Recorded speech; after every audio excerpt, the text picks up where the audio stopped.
Westmoreland Community Connections is a presentation of Citizens Fiber. Welcome to Westmoreland Community Connections, a look at issues and happenings on Classic Hits 107.1 WHJB. Here now is your host, Jennifer Mealy, Chief Communications Officer and Managing Director of Evangelization of the Diocese of Greensburg. Welcome to Westmoreland Community Connections on WHJB. I'm your host, Jennifer Mealy. Happy to be here today with Myers. He's the artistic director for the Westmoreland Symphony Orchestra, quite a celebrity in our area, and I'm thrilled to have him on the show right now to talk about Home for the Holidays. That's a concert coming up on Saturday, December 18th at 7:30 at the Palace Theater. So we'll get to that in just a minute, but first I want to welcome you. Thank you, Jennifer. It's great to be with you. So I think for those of people in Greensburg and Western Pennsylvania, probably many of them have seen your face in articles and billboards and newspapers, but they probably don't know all about your background. So would you mind talking about where you grew up, your education, your work experience, and then we'll get into your connections to Greensburg. Sure. Well, I grew up in Northeast Ohio. I was actually born in Canton, Ohio, but grew up in Brunswick, which is in Medina County, just the county south of Cuyahoga County, the one that houses Cleveland and some other big cities around. I was involved in music pretty early. My mother is a vocal music teacher in the public schools. So she started us all off on piano in kindergarten. So before that, I even have pictures of myself just in diapers, standing next to the piano, singing along and plunking along on the piano. Music was always a regular part of our lives. Mom would, of course, play all the great songs, particularly in the season of particular holidays. So that was always fun to learn all the Halloween songs and the Christmas songs that she would teach her own students. And of course, we absorbed all of those. And it was such an active musical family. We loved it. And so I took piano lessons from kindergarten. And then these were the glory days in public schools when you could actually take a stringed instrument in the school. And I had a wonderful string teacher at my school who marched us all down when we were in third grade. I remember this very distinctly. We all walked down as a class, and in this room, spread out on all these tables, were these beautiful stringed instruments, cellos, violas, violins with their bows. We could pick them up, we could pluck them, we could draw a bow across them. It was fabulous. We loved it. I loved it. And of course, now I understand why she did it. It's to get you hooked. It's to get you interested in playing a stringed instrument. And that afternoon, I went home and I said, Mom, I want to take the violin. So she was very happy to rent me an instrument and get me started on it. And it was thrilling. So from third grade, I was an active participant in the public school music program, the ensembles and the individual training that you can get right off the bat. And then right around fifth grade, I believe, or sixth grade, my mother understood that she would need to direct and focus me a little bit more and sign me up for private lessons with a private teacher. So that's usually how it happened, at least in my era, is that you get that first initial experience with an orchestral instrument and performing in your school. And then if you show some promise and you show some interest, then the idea is that you get focused and you find a private teacher who can really help you hone your skills. So that's what happened with me. I got interested in music very early. I was also singing a ton, singing in choruses, performing choruses, church choirs, you name it. So music was always a fun thing for me. It wasn't necessarily anything I ever considered for a vocation. But all the seeds were planted, right? You know, I was so interested in performing. And then fast forward to high school, I was starting to write music. And, you know, all those dreaded school projects, you know, when you had to get together with 5 or 6 other schoolmates and put together a group project, I just said, why don't I write a little musical or a little operetta? And so I chose all my friends who were also musically inclined. And, you know, of course, all the other kids in the class rolled their eyes and said, oh, no, not again, not another musical. But it was great. Of course, all the teachers loved them. And so I remember writing a musical to The Wife of Bath's Tale of Chaucer. And I also remember writing one to Dracula, Bram Stoker's Dracula. And we staged it, we costumed it, we rehearsed it. We had, you know, if I ever had a video of those early productions, I'd be deeply embarrassed by them all. I doubt it. I'm sure they were. But, you know, and all of that was also right at the infancy of the emergence of MIDI technology, musical instrument digital interfaces. So, you know, those early computers being able to talk to electronic keyboards. So you could actually pre-program a lot of the music and then press the space bar and get it launched, get it started. And then we could perform on top of that. So that we wouldn't have to perform the instruments. We wouldn't have to provide the orchestra in addition to play all the roles and sing all the roles. So that's just a little brief background of my musical life, and I played in the high school orchestra. We had actually a thriving orchestral program, and this was at a Franciscan school in Parma, Ohio. It was called Padua Franciscan High School. And to this day, it still has one of the top instrumental programs in all of Northeast Ohio. And it was largely because the administration believed in it. They got behind it. They realized that that was a good way to distinguish themselves from the other schools in the area, like St. Ignatius, which was the Jesuit school, and St. Edward's, and some of the other top programs. They identified themselves more with sports. But Padua, of course, had a thriving sports program, but also a really wonderful performing arts portion of what they did. So that really set me up for eventually, when I decided to make music my life, to make it my vocation. I had all the skills, and I had all the experience, and I had all the training that was necessary to be able to make that decision. Because otherwise, if you're starting from scratch by the time you're in college, it's too late. It Absolutely. really is too late. Absolutely. So right out of high school, then you know that this is your calling and what you're going to do. So what happens next? Well, I actually didn't know. I matriculated at Denison University as a government major. And my advisor said, well, you had better at least sign up for a minor in music. And I said, why? And he said, well, then you'll get all these private lessons covered in your career. You wouldn't have to pay any extra fees. And I said, well, that makes a lot of sense. So I decided to declare a minor in music. And then very soon thereafter, I was writing more music and getting involved in the performing ensembles at Denison, and just fell in love with it and thought, what do I need to do to make this my life? And I actually had a chance to write a piece for the college choir and conduct it. And that was the moment. That was the turning point at which I knew I have to figure out how to pursue this as a career. So that's, I was lucky to have that light bulb moment. Had I gone to a different institution or been in a different situation, maybe I wouldn't have been set up to make that choice. And so I was very lucky that I was in a small liberal arts college that, I think there were 4 music majors in my year, but we had the run of the place, right? We had all this access to the professors and the performing ensembles. And I really credit that experience and that freedom to make a decision rather late. Some of my colleagues in the conducting profession, they go to an orchestra concert when they're 6 or 7, and they know right at that moment that's what they want to do with the rest of their life. And that wasn't my experience, but certainly. And the other thing you have to realize about a conductor is that you really don't get experience doing what you do until you're standing in front of an ensemble. I mean, you can stand in front of a mirror and practice and pretend you're conducting to a record or a CD or something, but it's of virtually no use, because the real important training is, what does my gesture do to elicit a specific response from other performers?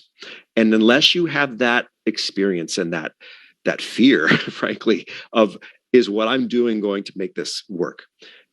Unless you have that opportunity and that experience, you're not going to grow. And so if you think about it, as a collegiate conductor, you're an infant vis-a-vis your other colleagues who have been studying their instruments and singing and getting training on their specific instrument since they were 5 or 6. So it takes a while for conductors to catch up to their colleagues, even though they're of the same age and same musical experience level. Just the art and the craft of learning how to lead an ensemble is something that takes years to absorb, and I'm still figuring it out. No, I don't think so. I've been to many of them, and they're excellent. And so out of Denison, that's in Ohio, I would imagine. So out of Denison, what's the first step into the business? So in the conducting field, it's finding a really good graduate program. And really good graduate programs are few and far between, because they normally are associated with very high-powered music programs. So I was lucky that in Ohio, the University of Cincinnati College Conservatory of Music was a huge music program with a lot of talented students and a very fine graduate program in conducting. And I applied and gained entrance to that. And that's really how I got my feet wet in terms of having a regular exposure to and an opportunity to get what we call podium time. Now, all young conductors are anxious for and are starving for podium time, which means time in front of other musicians to actually practice the craft of conducting. And so you make your mistakes in front of those students, you make your first triumphs in front of those students, you set up chairs and stands and risers, and you learn how to sell tickets, you learn how to promote, you go to the copy shop and press your own posters. I mean, they teach you the craft of the art of promotion and the art of what it takes to put on a concert. And of course, that all pays off later when you're in the professional realm and working with professionals who are trained to do the same thing. And then, so you finished the graduate degree and now you're in the job market. That's right. So it's tough for a young conductor to get any opportunity. One is to make your own, to find some other like-minded musicians who are willing to play for you, and then you can create your own little orchestra, your own little ensemble or chorus. Another one is to be aligned with a larger symphony. Most larger symphonies in the U.S. hire what they call associate or apprentice or assistant conductors, and that's the route I went. I first apprenticed with and then was assistant of the Knoxville Symphony in Knoxville, Tennessee, which is a mid-market orchestra. And then I won my job with the Pittsburgh Symphony 2 years into that first experience. And that's really kind of what launched my career. I spent 6 seasons with the Pittsburgh Symphony. I was also music director of the Pittsburgh Youth Symphony Orchestra. And I watched that orchestra work every week, day in and day out. The greatest conductors and the greatest soloists on the planet are coming through Pittsburgh on a regular basis. And it's a great training ground. It's rather medieval, though, if you think about it, because you're learning by watching. Mm-hmm. And in this role, some other assistant conductors that I know actually never really got to stand in front of that orchestra or stand in front of the orchestra that they were hired to assist. But in Pittsburgh, it's a little bit different. You actually do have a lot to do. There's plenty of community concerts, youth concerts, pops concerts, symphonic concerts that are available for an assistant to cut his or her teeth on the art. And that was great to work with artists of that world-class caliber who can really play anything. I mean, they've played Brahms' Fourth Symphony, believe me, way many more times than you will have ever pretended to have conducted Brahms' Fourth Symphony when you actually get up and get a chance to conduct them. So it's a humbling experience, but it's a great learning opportunity. But now, today, currently, you hold multiple positions. That's right. It's not unusual for conductors to hold multiple posts. So I'm the music director of the Erie Philharmonic in Erie, Pennsylvania. I'm also the artistic director, of course, of the Westmoreland Symphony. I also am director of orchestral activities at Duquesne University, which means that I conduct both the Duquesne Symphony and the Duquesne Chamber Orchestra. So that's kind of a day job, if you will. Those rehearsals are in the afternoons. And then I also have a wonderful chamber orchestra in Ohio called the Blue Water Chamber Orchestra, based in Cleveland. And then I have a summer gig, as it were, too. That's called the Lakeside Symphony Orchestra.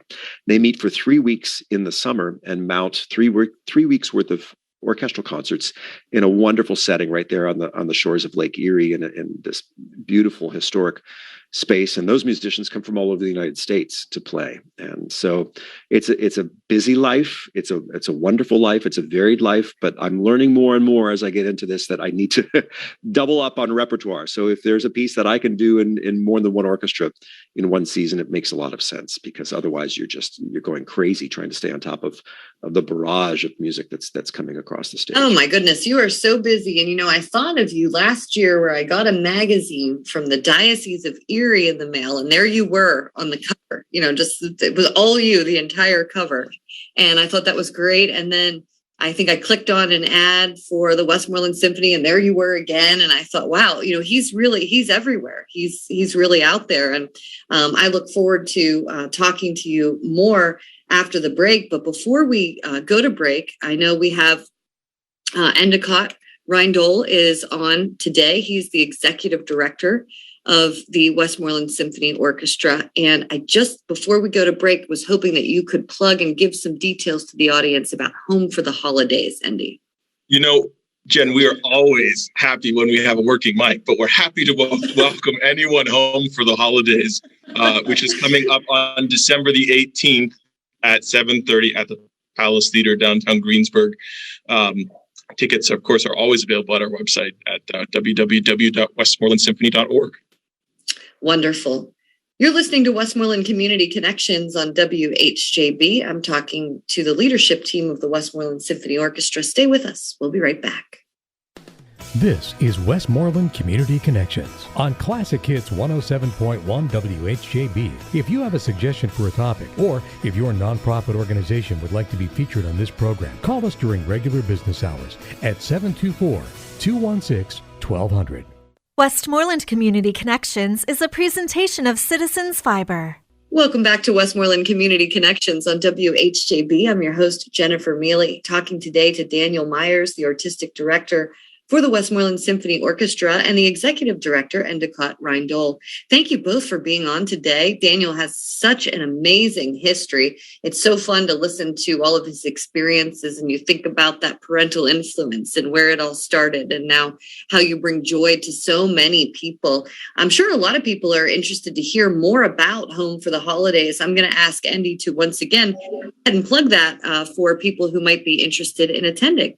Surely, yeah. We're happy to welcome folks home again for the holidays. It's coming up is not this Saturday the 18th at 7:30 at the Palace Theater. You know, and it always features all of the great holiday classics that you've come to know and love, and maybe some unexpected tunes that you're like, wow, I didn't know they could do that. And it's exciting, and we're always so happy to have the All-Star Choir join us, comprised of different students from all over the area.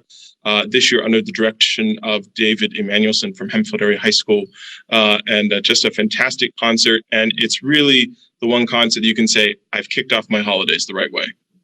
That sounds fantastic. Daniel, why don't you fill in some more information? What are you excited about, and what should people be excited about? Well, it's one of those things that I'm just very happy to not have to reinvent the wheel every year. Because it's Christmas songs, right? Exactly. That's the great thing about programming for a holiday program and for Christmas time, is that there are certain songs that people expect to hear, that they love to hear, that will spark a particular memory or a particular joy from their own childhood or growing up and having their great traditions that they built with their families. So that's really my job, is to try to get people, you have to think about this. The 18th, it's very close to Christmas Day, Christmas Eve. We're well into the season. People are going crazy, running from this store to the next, or spending all their time online trying to buy those last presents for everybody. For me, it's usually like, oh, I forgot to get something for somebody. And, you have to scramble to make that happen before the day. And this is an idea of where you can just shut off your phone. You can sit very quietly and calmly in the beautiful Palace Theater, this historic space that's got a really lovely acoustic, and just watch and listen and just let the glow of this music kind of rush over you. And like Andy said, the All-Star Choir is always fun for me because this is a new cast every year, right? Sure. These are the All-Star singers that are hand-selected from their individual high schools across Westmoreland County. And they're put together only once for this opportunity to sing together and to perform as the All-Star Choir at this holiday program. We also have Andrew Turner, who's a wonderful young tenor who is part of the Pittsburgh Opera's resident artist program.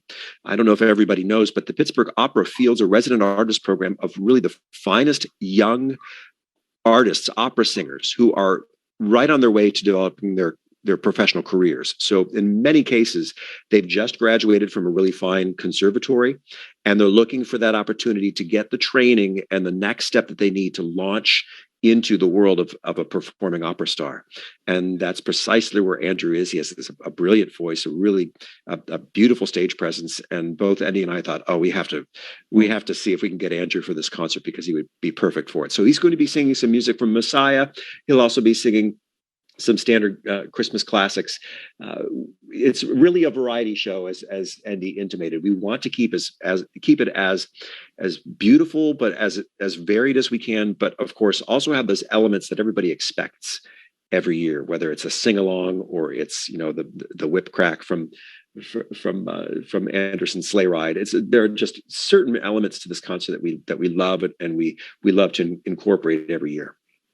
So, Andy, tell us about COVID-19, and what was their creativity in trying to continue to reach your audience. And boy, I bet you're glad to be back now. I mean, if you're referring to Plan Q for the year, maybe some creativity there. No, we are very blessed as a symphony to have had a community that embraced live music throughout the past number of months, and have really resoundingly said, we want this. This is still extremely relevant in our life. And we've taken the attitude of, how do we present someone a moment of calm, a moment of joy, a moment of escape, like Daniel was saying, throughout all of the past many months, and really take that attitude and magnify that, and to be able to use technology, when we weren't able to gather together and really double down on that. And we've all become a mini production house, at the symphony that we can do those live stream concerts and whatnot, and go out into different communities.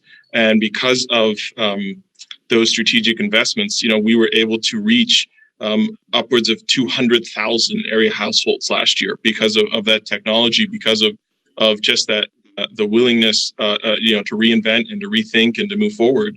And we are, as you said, Jennifer, we are so grateful to be back in person, but to still use that technology and have hybrid concerts, so that if someone's maybe not quite there yet, they can still watch online. But if you're watching online, you're getting concert in a concert. Really, because that has also been curated the whole way down through, that you're getting, 6 different camera angles and whatnot. It's not just one static shot of the front. So it's really, just as much as Daniel's up there, conducting the orchestra and keeping the concert going, there's members of staff, including myself, who are in the back room wildly running through cue sheets and calling numbers and getting camera angles and all that. So it really has been amazing, because of that community support to combine all of that, to know that ultimately it's all for the love of music to bring to our neighbors. And this has been very humbling to do so. One more question for you. I wanted folks at home to understand how they can support the Westmoreland Symphony Orchestra, because I believe there are different pledge levels, there are different membership levels. Could you talk about that and where you could find that information? Surely, we are always very happy and appreciative of anyone who decides to take their valuable dollars and support the symphony, through the gift of music, quite frankly. As a member of the symphony, for as little as $50, we're more than happy to include you, and that gets you a whole variety of subscription benefits. That's what I'm searching for, and it really gets you extra content like backstage interviews with Daniel and guest artists. Sometimes we're able to gather together, have different smaller events strictly for those folks. So really, it's super easy to do. Just again, go to our website, www.westmorelandsymphony.org. No, there's way too many W's in there, but it's just really an easy thing to do, and it's an impact that you can make today to know that you're impacting a lot of your neighbors' lives around you. That's fantastic information to have. And Daniel, you are such a draw, but I know that you also appreciate everybody who becomes a member and who attends all of these. That's the whole point, is that we try to come up with multiple contact points with the people that love music and love us. So whether it's somebody that comes to our home for the holidays concert, whether it's someone who attends the live Nutcracker, the only live Nutcracker really in southwestern Pennsylvania, that we mount every year, whether it's our signature symphonic season, where we're spreading 4 concerts over the year, whether it's our summer concerts where we're playing out on the green, at Robert Shaw Amphitheater, or we're playing in one of the other beautiful communities in and around Westmoreland County. We look for different ways to connect with the residents of Westmoreland County and to make music a part of their lives. And of course, I should also mention our incredible music school and our educational opportunities that we provide through the Westmoreland Symphony. There are just so many different ways that we are attempting and succeeding in connecting with people and connecting great music with people. I did. I saw something at that the symphony is participating in later in December. I believe it's at historic Hannistown, where you're going to, people there. And I thought, wow, they really work hard to get out there. And that's excellent community outreach to draw people in for sure. And that Palace Theater, Daniel, how beautiful. We're lucky because if you think about it, a lot of the houses or a lot of the halls where symphonies perform, at least in the United States, were not intended to be such. They were movie houses, or they were vaudeville houses, or they were purposed for some other reason. And perhaps maybe they didn't ever conceive of a symphony orchestra being housed there. But we're lucky because the Palace Theater is beautiful.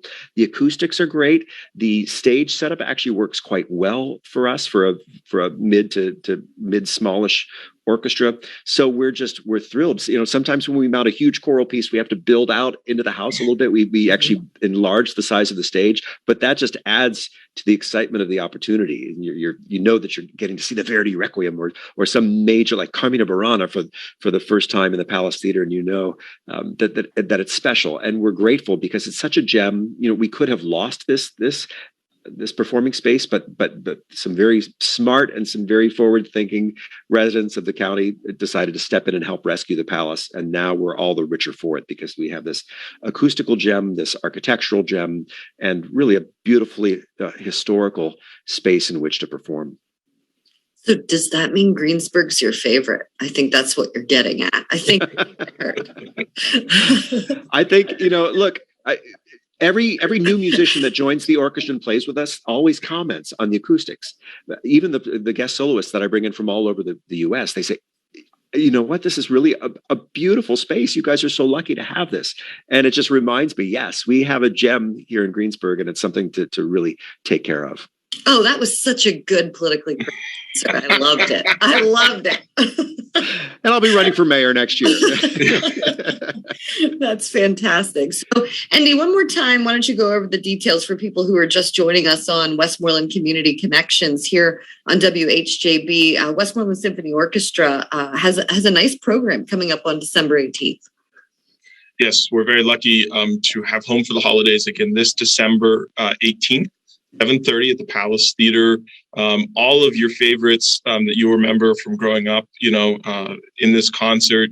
Some great opportunities with the all-star choir from around the region. And as Daniel was saying, Andrew Turner from the Pittsburgh Opera is one of the resident artists, fantastic artist. Tickets are available at our website at www.westmorelandsymphony.org, or you can always give us a call at the office at 724-837-1850. Daniel, just some final thoughts from you before we close out the show today, encouraging people to, give this a try and bring people to the symphony. I think they would be very, very impressed by what they see. Well, you have to know that we are very enthusiastically embracing live audiences again. We want to welcome people back into the Palace Theater. This is something to celebrate. This is an opportunity to hear live music. And let me also mention the musicians of the Westmoreland Symphony are some of the finest musicians in our region. These are freelance musicians that are also playing in the Wheeling Symphony, or also playing for the Pittsburgh Opera or the Pittsburgh Ballet or the Erie Philharmonic, the West Virginia Symphony. They're all really talented musicians who have won a competitive audition to even get that seat on the stage. So we're trying to assemble, and in many cases are doing a great job of creating an ensemble that's really wonderful. It plays impeccably well, and it's just, I'm humbled to be the steward of this beautiful ensemble. I'm humbled to be able to stand in front of all these great artists and to work with some of these high school vocalists for the very first time. It's a thrill, and they get to perform with the symphony orchestra for the first time. I mean, just imagine what that must be like to hear that sound coming at you and to be able to sing with that orchestra at the same time. It's a thrill, and it reminds me of that fact each and every new Christmas concert that we perform.